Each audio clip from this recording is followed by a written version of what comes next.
Akkam jirtu kabajamtoota daawwattoota keenya stuudiyoo OBN magaalaa Adaamaatti argamurraa oduudha kan isinitti himu Anbeezaa Biyyee. Oduu ijoo.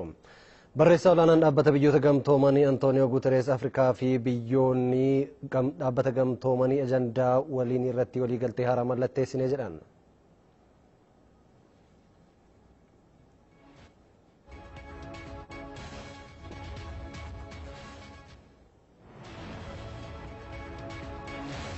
Godaantonni kaaba Giriik qubatan rakkoo midhaan nyaataaf saaxilamaa akka jiran dhaabbanni biyyoota gamtoomanii beeksise.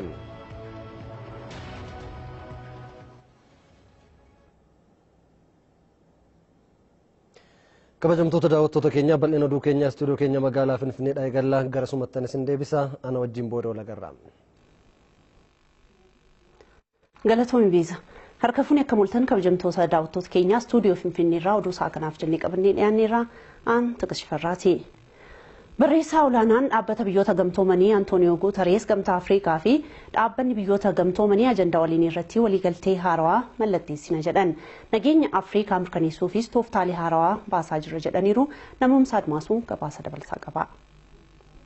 Barreessaa olaanaan dhaabbata biyyoota gamtoomanii Antooniyoo Guuterees hariiroo hojii gamtaa Afrikaa fi dhaabbata biyyoota gamtoomanii irratti gaazexeessitootaaf ibsa kennaniiru. Dhaabbileen lameen yeroowwan darban keessa dhimma uummata Afrikaa irratti waltumsanii hojjechuun bu'aan gaggaarii akka argame yaadachiisaniiru. Hidhata hojii daran cimsuuf ammoo ajandaa waliin irratti waliigaltee haarawaa mallatteessineeras jedhan Guuterees. We have signed last week our platform of cooperation to align the agenda 2030 of sustainable development. Ajanda misooma amansiisaa bara 2030tti milkeessuuf wixineessin waliigaltee biyyoota miseensota hundaan raggaasifne ajandaa gamtaan Afrikaa bara 2063tti milkeessuuf bocee walitti fidnee hojjechuuf torban darbee waliigaltee mallatteessineerra. Kanaaf gamtaan Afrikaa fi dhaabbanni biyyoota gamtoomanii wixine waliin irratti waltumsine hojjenna. Akka barreessichi dubbatanitti humni nageenyaa dhaabbata biyyoota gamtoomanii rakkoolee nageenyaa biyyoota Afrikaa hedduu keessatti mudachuun gaaga'ama jireenya hawaasummaa fi dinagdee irratti uuman hir'isuuf qooda fudhataa jira. Adeemsi nageenya kabachiisuu hanga yoonaaf furmaata amansiisaa fiduu waan hin dandeenyeefis tooftaalee haarawaa wixineessuuf dirqamneerras jedhan barreessichi. Our strategy will be based on two directions. First, to seriously discuss with the Security Council, with troop contributing countries and with financial contributing countries. Malmalteen keenya kallattii namarratti hundaa inni jalqabaa sochiin nageenyaa kabachiisu Afrikaa irra deebiin akka wixineeffamu koree dhimma nageenyaa biyyoota humna waraanaa gumaachanii fi maallaqa gumaach hunda waliin mari'achuudha. Inni lammaffaan ammoo humna waraana nageenyaa kabachiisuu cimaa meeshaalee barbaachisan kan guuttatee dammaqinaan qophaa'anii sirriitti leenji'anii fi tooftaalee si'ataan lammiileerraa balaa ittisuuf kan onnatan qabaachuu keenya mirkaneeffachuudha. Akkasumas hawaasa addunyaa mararraa deeggarsa maallaqaa fi siyaasaa mirkaneessuu barbaachisa. Antooniyoo Guuterees rakkoo Afrikaa mudatuuf furmaata gaggeessummaa fi mala maltee Afrikaanota biraa dhufu jajjabeessinas jedhaniin uummanni Afrikaa humna addaa addunyaan abdatu ta'uu yaadachiisaniiru. Manni barnootaa barumsa saatalaayitii gochaa akka Afrikaatti isa jalqabaatee magaalaa Finfinneetti hundeeffame. Manni barnootaa Finfinnee International Space Education dargaggoota Oromoo lamaan jalqabame. Saatalaayitii ofii qabaachuun Itoophiyaa barnootaan cimtuu taate uumuu akka ta'es dargaggoonni kunniin himaniiru. Gabaasa dabalataaf Gabriel Zalaalam. Qeerroo Saabu'eel Margaa fi Eeliyaas Yirdaa'u waan rakkoo sabaa fi uummataa furuu uumuuf dandeettii dhalootaan qaban barnootaan cimsachuudhaan meeshaalee adda addaa kalaqanii hojiirra oolchaniiru. Kanaan dura naannootti saayinsii fi teekinooloojii dargaggoota bakka bu'ee dorgomaa turre akkasumas immoo rakkoota uummata keenya keessa jiran hiikuudhaan maashinoota adda addaa kalaqa irratti agarsiisaa turre. Itoophiyaatti Afrikaa bakka bu'uudhaan dorgommii sadarkaa idil addunyaatti naasaan qopheesse irratti hirmaataniiru. Afrikaatti isa jalqabaa kan ta'e barnoota saayinsii fi teekinooloojii saatalaayitii gocha irratti xiyyeeffatee Itoophiyaatti eegaluuf jalqabbii mana barumsaa Finfinnee International Space Education jedhamu ifa godhani.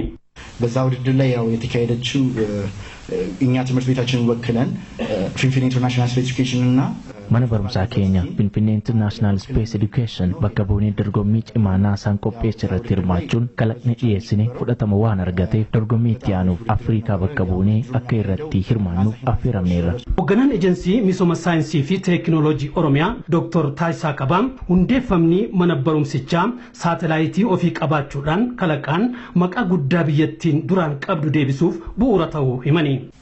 Akka sabaattis akka biyyaattis jabaatanii hojjechuu irraa kanaaf filannoof murtoo dabraan qaban.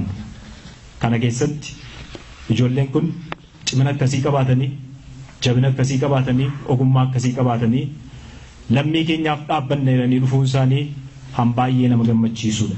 Saatalaayitiin hojii miidiyaalee dabalatee qonna geejiba raag haala qilleensaa fi qaroomina kanneen biroo bu'uura ta'uu himaniiru.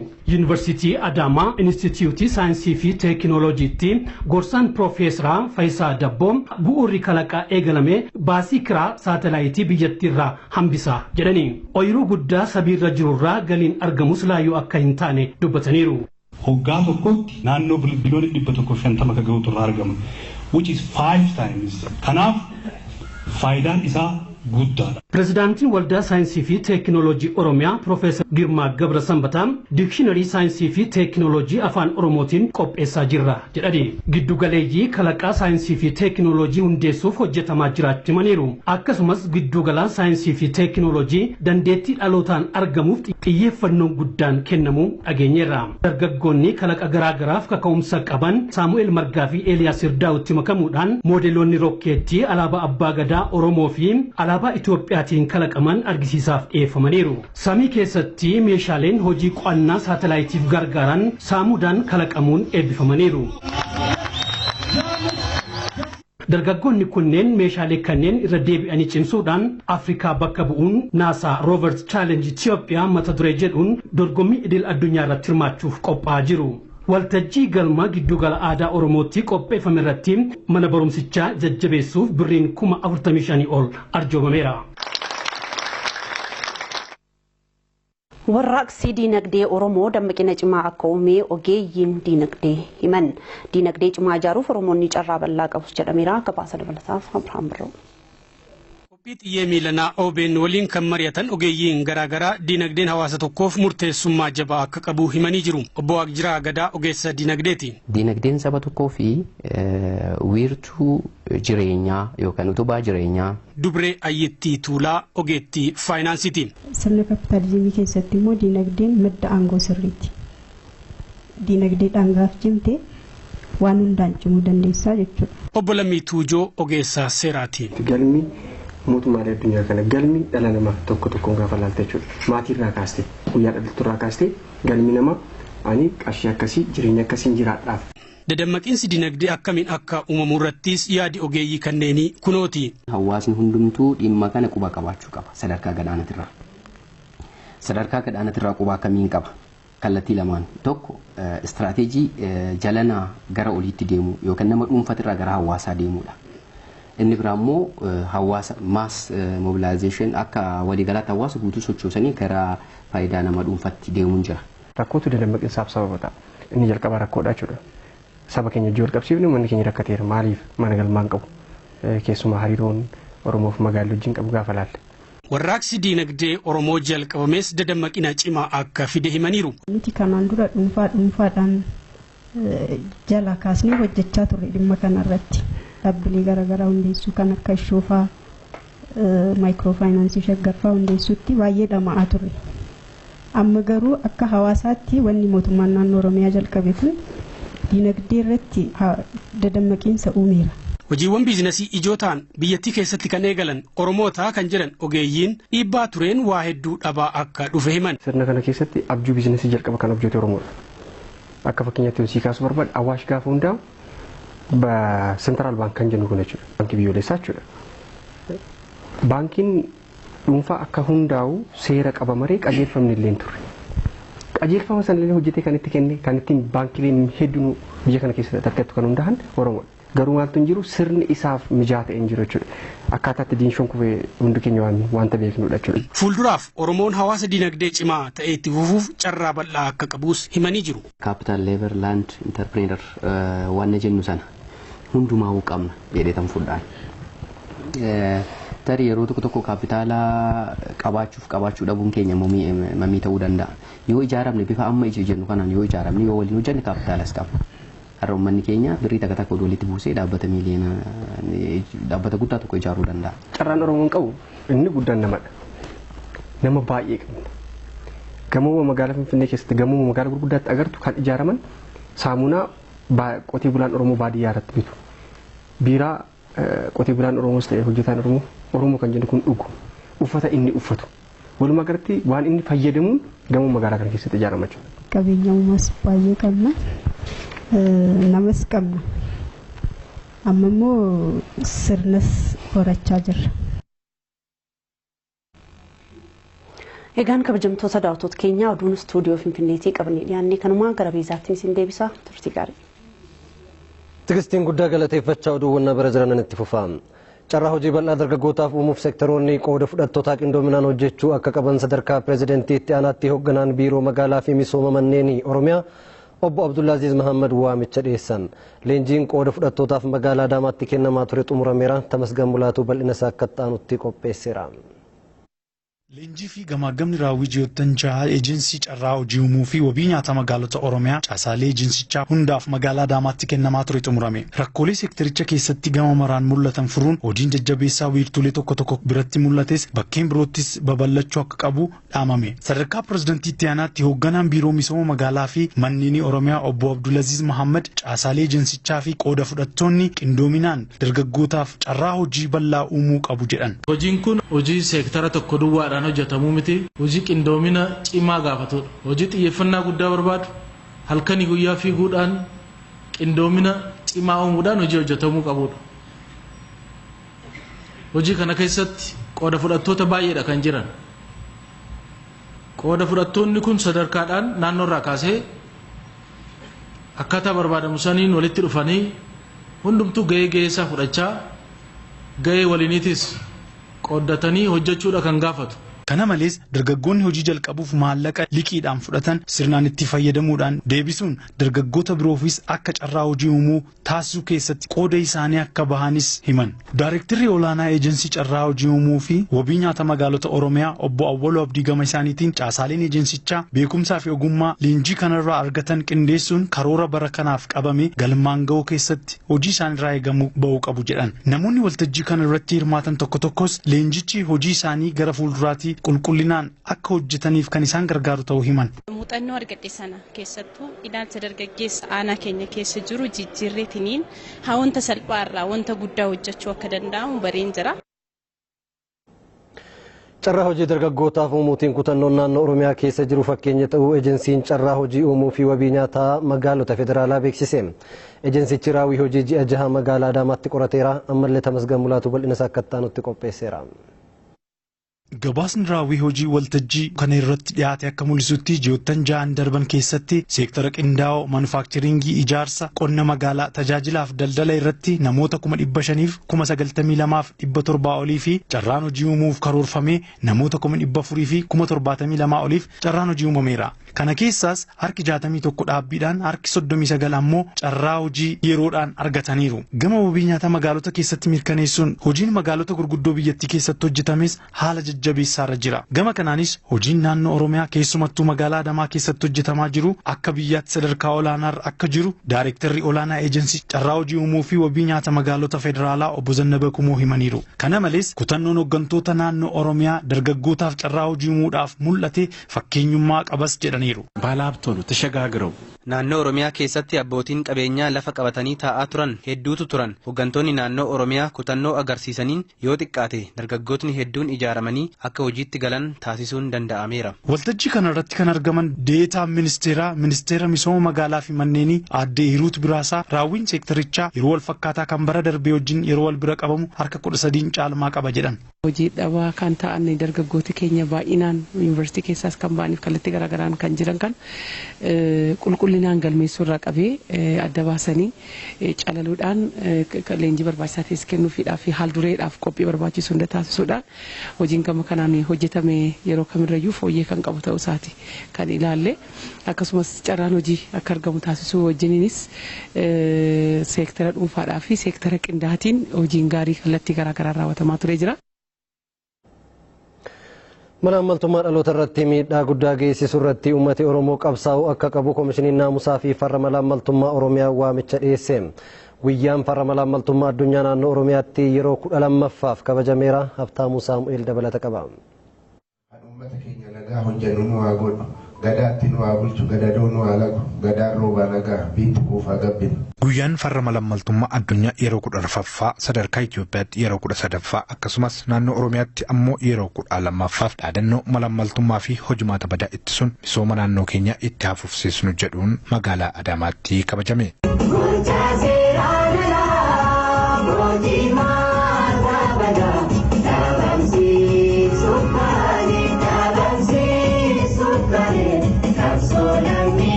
Kabajni guyyaa kanas duudhaa Oromummaa bakka itti deebisuuf jedhan Koomishineerrii Koomishinii Farra Malaamaltummaa Oromiyaa Abbabee Kabbadee. Duudhaa Oromummaa fi Oromootaa bakka itti deebisuudhaaf sababa mana hojii kanaatiin hundi keenya akka tokko taanee tumsuun fila. Koomishinichatti haaromsaan booda qorannoo wayyaakkaa qoratee seeratti dhiyeessuu dhaloota egeree naamusa gaarii qabu horachuu fi hirmaannaan uummataa jiru jalqabbii gaariin jiraachuunis himameera. Malaamaltummaan uummata Oromoof adi maleedha jedhan Koomishinar Abbabeen. Yeroo hunda dhaadannoon keenya waan hin malle ergachuun adi malee karaa jedhuun of keessatti akka deebi'anii ilaalan dhimmi kun cubbuudha jedhanii akka ilaalan taasifamaa dhufeera. Pirezidaantiin mana murtii waliigalaa Oromiyaa obbo Addisuu Qabbaneessaas malaamaltummaan guddina biyya quucarsaa jedhan. Rakkoo harka keenya keessa jiru, diina keessoo keenya jiru malaamaltummaa irratti haaluma amma jalqabneen tokko taanii kanarratti si oduulle malaamaltummaa xiqqeessuu fi malaamaltummaa dhaabsisuu hin dadhabnu. Mariin paanaalii hojiiwwan Koomishinii Naamusaa fi Farra Malaamaltummaa naannoo Oromiyaatiin hojjetamanis dhiyaatee irratti mari'atame. Hirmaattonni waltajjichaas galtee hojii kanaaf kan ta'u yaada isaanii dhiyeessaniiru. Hojii nama jalqabne kun haa xiqqaatus hojii gaariidha. Kana caalaa garuu yoo bal'isnee deemne biyya booru korraapshiniin keessatti baay'ee xiqqatee fi fakkeenyummaa qabdu uumuu hin danda'amu. Hojimaata keenya ilaallee qaba hojimaanni qabu san yoo kan dochinu ta'ee wanta kana waan baay'ee fooyyessuu dandeenya. Seektara biraa iddoo saaxilamoon taane keessaallee caasaa walqixxee jira. Caasaa walqixxee jira. An achirratti xiyyeeffannaa addaatiin hojjenne. Hojiin kun hojii koomishinii kana duwwaa ta'uu waan hin qabaanneef. Kabajni guyyaa kanaa hanga gurraandhala 15tti itti fufa. Hayyoonni gadaa Booranaa sirna gadaa guddisuuf cimnee hojjechaa jirra jedhan rakkoolee ardaa jilaarraa gahaa jiru furamuu akka qabus gaafataniiru. Ardaalee jilaa kunuunsuun sirna gadaa daran beeksisuu irratti hojjetama akka jiru waajjirri aadaa fi turizimii godina Booranaa beeksiseera. Shamsuuddiin Huseen bal'ina isaa akka ta'an nutti qopheesseera.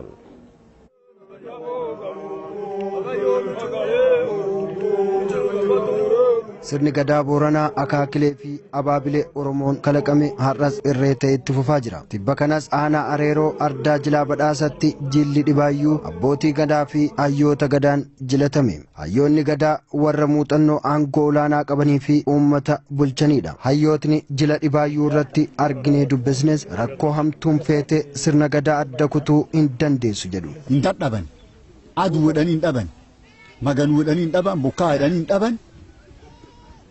Wanni tokko inni irra nama dhowwa dhibiin hin jirtu. Maan jennaa wanni jiraataniini ilmeen dhalattu guddattuun illee haloon nama aanessaniin illee habonaan ba'an illee hawwatti bu'aans kanallee namirra qabbaneessaallee waan hojjanna kan. Wanni kun waan kan cufaafu. Ormaata bultumii namaa achi kee jira. Fuula sun irra namnu bon yoo taate roob yoo taate gaal faannetti godhaan galaan duunee taake. Waadaa Oromtichaa sirna gadaa irree fi ifaa ta'e kana dhaloota dhaalchisuutti jirras jedhaniiru. Yoo nuun kun amma yoo boomne ilmeen teennallee akkam dabar. Am ciicota akka taa'an boruuti dhaaban jira. Ciicoo guutuudhaan. Akka boruu yoo san dhuftan kaan achiin bu'aa dhaban. Ciicota namni dhaabi faabboon qara si dhaabi alleen si dhaabi haahuun si dhaabi abba haahuun si dhaabi ilmi kiyyalleen ga'ee si dhaabedha. akka inni fudhatanii nan kan dhaamatan akka ilmi isaa fudhatanii nan kan ilmi isaa namu kaalleen duraan ilmilleen akkasuma ilmi fi dabarse wanniin akka waan hafuu hin dandeenye waan laafuu hin dandeenye sun ta'a. Galmi guddaan sirna gadaa ibsuu danda'us ijaaramuu akka qabu gaafataniiru. Galma abbaa gadaa ijaaramuu qabaa gumii gaayootti dhaddachi gumii gaayoo gumii gaayoo lamma yoo qubatanii dhaddachuma kana jalta ta'an teen dhumsan keetta ta'an tun jiraachuu mallee. Ardaalee jilaa sababa walitti bu'iinsa daangaa naannolee Oromiyaa fi Sumaalee Itoophiyaa waliin jiruuf yaa'ii gadaa irratti jilachaa hin jirres fala argatu akka qabu dubbataniiru. Ardaa jilaa ka durii quban kaamni qubanne jira. Soomaliin fudhattee Soomaliin keeceef. Nuu kabajame labsi waliin dhaqamu Oromoo hundaa fulasiin jirtu akkisiin nu dhageetti. Akka maalleetti akkisi harkee jirullee nu akka Oromootti gami cufaayyuu fulatti ciimni hin qabnu jechuudha. Gami cinaachi lachuu gubate jechuudha. Yoo dandeenyu immoo injifannee waan suyyoo walii gal keessa baane jechuudha. Akka daangaattu nu amma ardaan keenya baay'ee jira fagaatee hono fiiltuu jira. Nu amma akkuma Oromootti ardaan sunini kaan addaan citee jiru akki nuu deebi'u. Tokkummaan Oromoo daran cimuu akka qabus dhaaman. Warri walii galooman dhiban. Warri oru garee hin goruu booranii oomammaa. Warri oru waliin jedhe sunumaan obbaafata waan jiru. Galma sirna gadaa fi aadaa Oromoo ibsuu danda'u ijaarsisuuf hojjetamaa akka jiru ammoo itti gaafatamaa waajjira aadaa fi turizimii godina Booranaa obbo Jaatanii Diidoo himan. Bakka gadaan jirtu bakka magaalii jirullee walitti dhiyaatulleen manca'iitiin ni manca'aa jiru ka sababa qonnaatti sababa babal'inni magaalatti manca'aa jiru kanallee adda baafnee kanirra kaanee akka inni kunuunfamu akka inni misoomu taasisuuf deemaa jira. Kanirra akka kaayamma magaalaa Yaballoo kan keessatti ardaan jilaa guddaan adda jilaa Gadaamojjii ka'e. Adda kubi curraa jedhamu Gadaamojjii matatti buufattu lafa raabiitti sirbu lafa gadaan itti jilattu sunirratti amma misoomsuuf sadarkaa tokkoffaa argatee jira. Adda jilaa kagar 200 kalisti goonsuun keessaa kun tokkoffaa argate. Ardaalee jilaa kunuunsuu fi kanneen daangaan dhiibamanii fala kaa'uun aadaan itti fufuu qabas jedhan. Kan Somaaliitiin qabamaa jiru kana aadaan hinaaftuu maqaa kanaanii aadaan jilachaa jirtu maqaa adda suniitiin aadaan jilatamaa jirtu maqaa adda suniitiin jilachuu jechuun adda suniyyuu dagachuu dhabu adda suniyyuu yaadachuu adda sunillee fuulduraatiif falitti barbaaduun akka ta'u akkasitti fudhatamu waan jedhaa jira.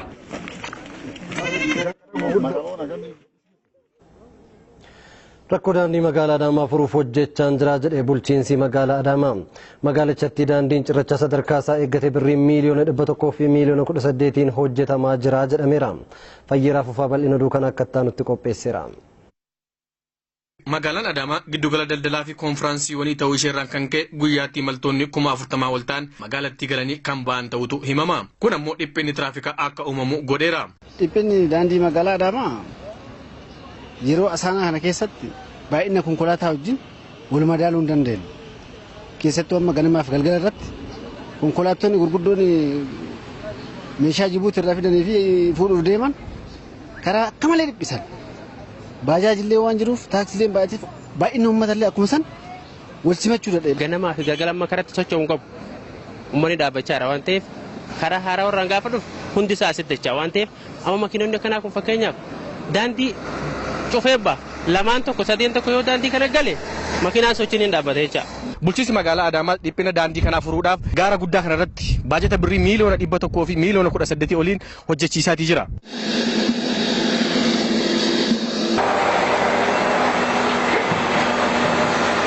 Bulchiinsa magaalaa Adaamaatti abbaan adeemsa hojii misoomaalee bu'uuraa obbo Xilaahun Dajanee kaayyoon ijaarsa daandii kanaa dhiphina tiraafikaa magaalittii furuufi jedhu. Konkolaataa gurguddaa magaalaa keessa waan deemuuf kana tiraafikii kana naannoo kanaan daayivarti gochuun barbaachisummaa waan ta'eef bulchiinsi magaalaa sochiisaa jira. Daandicha kan hojjechaa jiru dhaabbata biyya keessaa dhaabbata ijaarsa waliigalaa Anwar Said jedhamudha. Hojiin daandii kana qormaatawwan hedduu qabaatus qulqullina jedhameen hojjennee yeroo jedhameen asitti xumuruuf hojjechaa jirra kan jedhan abbaa qabeenyaa fi hojii gaggeessaa dhaabbatichaa Injiinar Anwar Said. Yeroon kennameef bultii waggaa lama yookiin guyyaa 700 ture warri jalqabne amma ji'a 7 deemna. Ji'a 7 kana keessatti parsantii 65 irraan geenyeerra.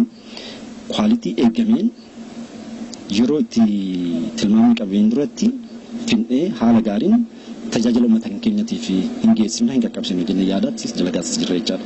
Daandiin haaraa kun gaara guddaa magaalaa Adaamaa marsee jiru irratti kan hojjetamu yoo ta'u diizaayinii irraa eegalee guutummaan hojii isaa ogeeyyii biyya keessaan hojjetamaa jira kan jedhan ammoo adde Adaanech Abeebee kantiibaa magaalaa Adaamaati. Daandiin kun bajata magaalaa Adaamaatiin kontiraaktarootuma naannoo magaalaa Adaamaatti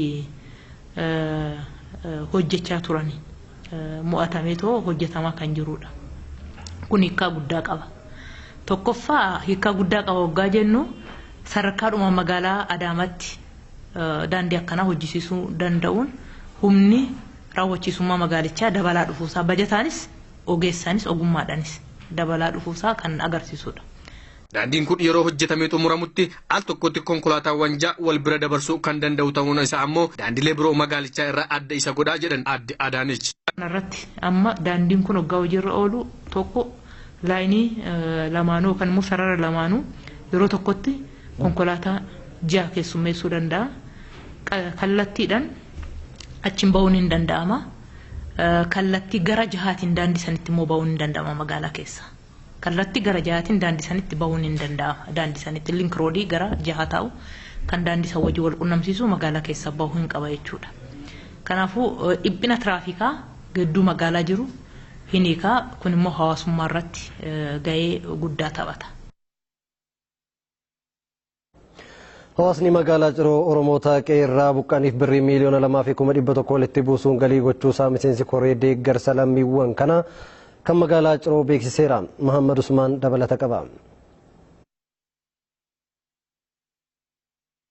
Lammiiwwan Oromoo naannoo Somaaleetti miidhaan irra gahee buqqaaniif simannaa irraa eegalleetti deeggarsa barbaachisu taasisaafii jirraa jiran. Deeggarsa kana cimsineetti fufuudhaanis sochiiwwan yeroo ammaatti hawaasnii fi mootummaan waliin ta'uudhaan lammiiwwan kana jireenya waaraaf qubsiisuudhaaf taasisaadhaa jiran tumsuudhaaf dhiyeenyumatti buusii maallaqaa qarshii miliyoona 2,100 walitti qabuudhaan lakkoofsa herrega baankii deeggarsa kanaaf qophaa'etti galii taasisanii jiraachuu miseensi koree deeggarsa lammiiwwan kanaa kan hawaasa magaalaa Ciroo obbo Mahammad Nuur Ahmad himaniiti jiru. Deeggarsi kunis itti fufaadhaa jiran. eegala malee hanga ummanni keenya qabuqqee kun mana jaarratanii jireenya mataa ifii jiraatanii isaanillee rakkataa gargaaruudhaaf carraa argatanitti gargaarsi keenya itti fufa jechuudha. Kutaaleen hawaasaa godina Iluu Abbaa Boraa Aanaa Diiduutis deeggarsa dhiyeessiiwwan adda addaa kan qarshii 200,000 fi 50,000 olii taasisaniiti jiru. Kan yeroo ammaatti hawaasnii fi mootummaan lammiiwwan kana jireenya waaratti ceesisuudhaaf qubsumaaf deeggarsa taasisaadhaa jiran dabalatee tumsa eegalle gama hundaa cimsineeti itti fufnaa jiran. Namoonni hawaasa Aanaa Deeduu bakka bu'uudhaan deeggarsa fidan. Deemsa kiiloomeetirii 1,000 ol deemnee as dhufnee armaa as geenye jirra. Lammii keenya ilaallee ijaan agarree iddoo isaan jiranitti immoo ijaan laallee isin duukaa jirraa jajjabaadhaa isiniin jedha jechuudhaaf dhufne jechuudha. Oromoon daangaa amma daangaatti waliin tokkummaa isaa cimsatee yeroo inni itti ka'ee socho'aa jirudha jechuudha. Deeggarsa keenyas amma dhumaatti amma lammiileen keenya of danda'anii dhaabbatanitti deeggarsi keenya kan itti fufu ta'a jechuudha. Kun jalqaba malee itti fufnaa jechuudha deeggarsa keenya kana gallee. Baadiyyaa kaabaa kibbaan lammiin keenya tokkoomee lammii keenya rakkina keessa jiru kana baasuudhaaf duddubattee akka hin jennee deeggarsi kun immoo kanaan dhaabbata osoo hin taane gara fuulduraatti rakkoo kana keessaa baasuudhaaf duddubatti kan hin jenne ta'uudhaaf.